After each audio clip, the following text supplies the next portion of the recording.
There's a very interesting story that's found in 1 Samuel in chapter 30, which concerns King David and his own struggles in life.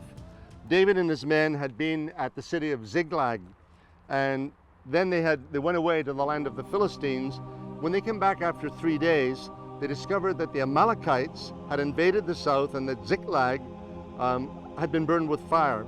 But worse, they had taken captive the women, the wives of David's soldiers, and even David's wives as well. And it says in verse 4, "Then David and the people who were with him lifted up their voices and wept until they had no more power to weep." And it got worse than that in verse 6. "Now David was greatly distressed, for the people spoke of stoning him." You know, it's human nature. When things go wrong sometimes, we want to blame someone or something other than ourselves. And here David's men want to blame him, and he had nowhere to turn. But it just says that in verse 6, "But David strengthened himself in the Lord his God." Sometimes that's the only place we can go.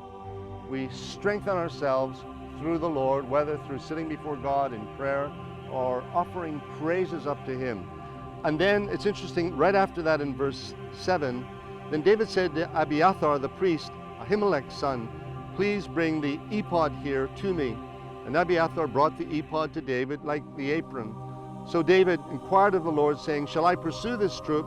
Shall I overtake them?